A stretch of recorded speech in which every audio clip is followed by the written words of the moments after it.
Well, hey, everybody, welcome back to another episode of the YouSchool podcast. And it is a new year, new me. I'm actually part of the new me is I'm wearing glasses now because I can't see anything anymore.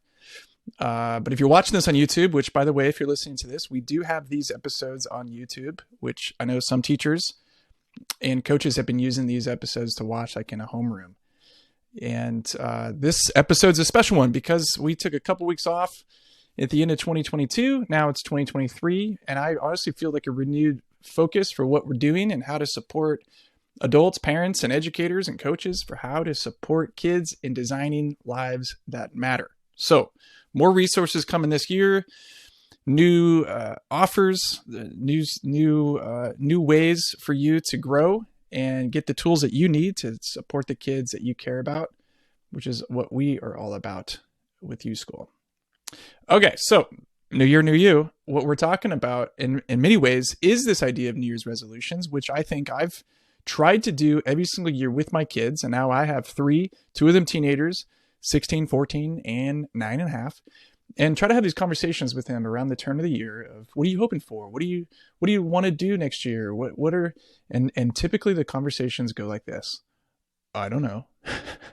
Nothing. Or really superficial things like, I want to go skiing more. I want to surf more. I want to hang out with my friends more.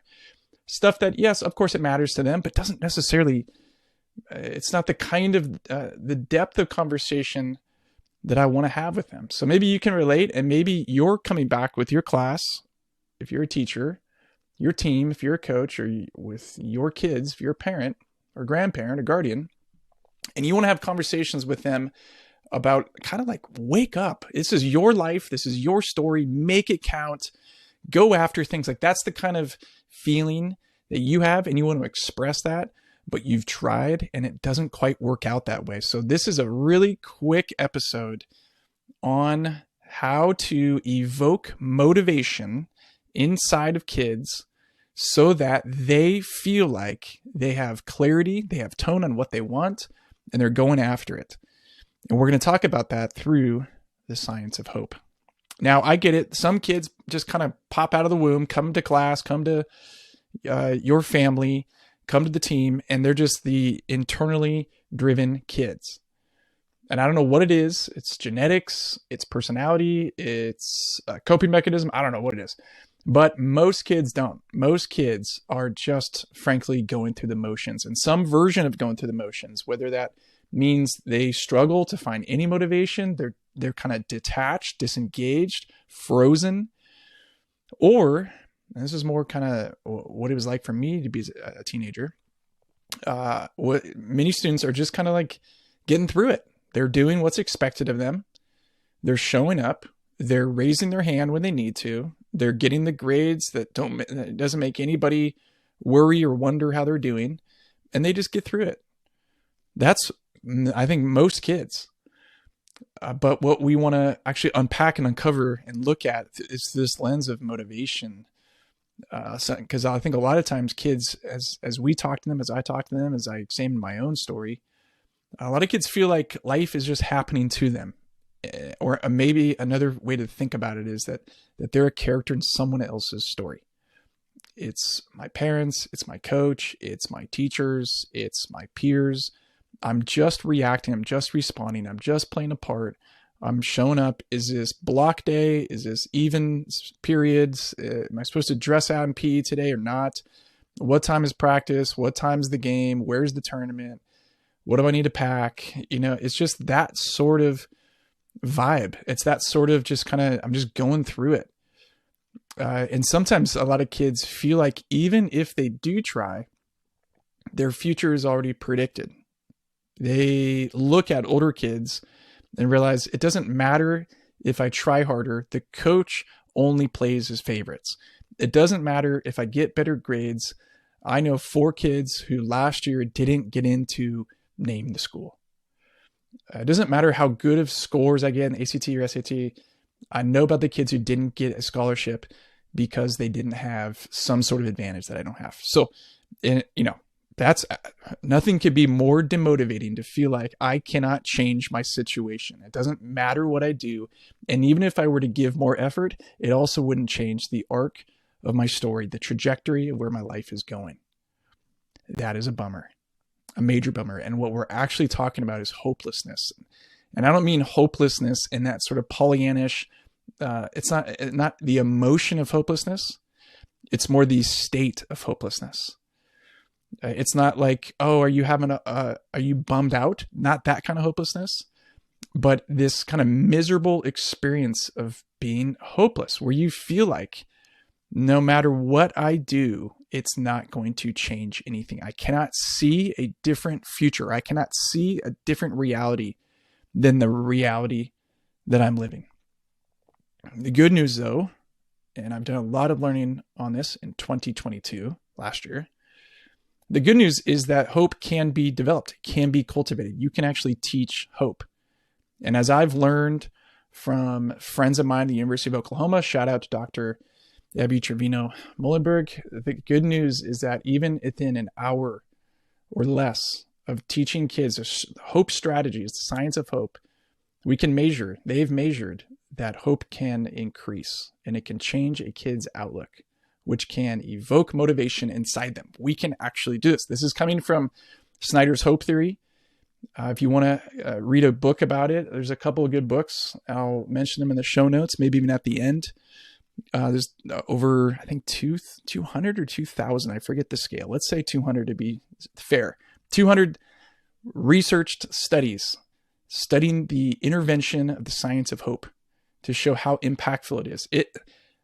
It's, I believe, one of the most significant strategic levers that adults have for kids or anybody that you're working with. It is absolutely powerful. Later this month, we're going to go into a deeper dive, a webinar, online workshop that you can attend, whether you're a member, educator member with us or a parent member with us.